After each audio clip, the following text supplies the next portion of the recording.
కాంట్రవర్సీకి care of అడ్రస్గా ఉంటుంది anchor Anasuya. ఇప్పుడు internet డెస్క్లో ఆమె గురించిన ఒక వార్త విపరీతంగా వైరల్ అవుతుంది. అదేమిటంటే త్వరలోనే అనసూయ రాజకీయ రంగ ప్రవేశం చేయనుంది అంటూ వార్తలు గుప్పమన్నాయి.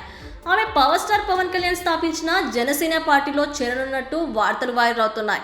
ఈ న్యూస్ టాలీవుడ్లో అలాగే సోషల్ మీడియాలో బాగా హల్చల్ చేస్తుండటంతో వీటిపై ఆమె వివరణ ఇవ్వక తప్పలేదు. ఈ మధ్యకాలంలో తాను తుమ్మినా దగ్గినా కాంట్రవర్సీ చేస్తున్నారంటూ వాపోయింది అనసూయ. ఇటీవల తాను ఓ యూట్యూబ్ ఛానల్కు ఇంటర్వ్యూ ఇచ్చానని చెప్పింది.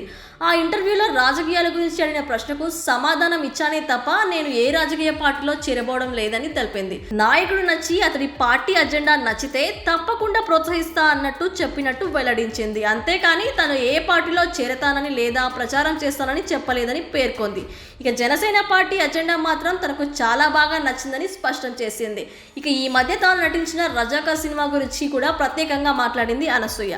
ఆ సినిమాకి సైన్ చేయడం, అందులో నటించడం గురించి మాట్లాడుతూ తనకు పాత్ర నచ్చితే నిస్సంకోచంగా ఏ చిత్రంలోనైనా నటిస్తానని చెప్పింది. రజాకా సినిమా అనేది మన చరిత్ర అని, అలాంటి సినిమాలో తనకు ఒక క్యారెక్టర్ లభించడం అదృష్టంగా భావిస్తానని చెప్పింది అనసూయ.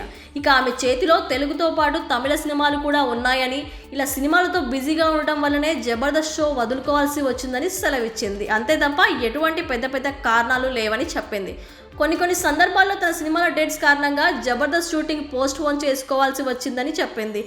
అలాగే జబర్దస్త్లో చేసే ఆర్టిస్టులు కూడా తన మాదిరిగానే బిజీగా ఉండే ఆర్టిస్టులను వారిని తన డేట్స్ ప్రాబ్లమ్స్ వల్ల ఇబ్బంది పెట్టడం సమంజసం కాదని భావించే అందులో నుండి వాయిదాలుగానని చెప్పింది.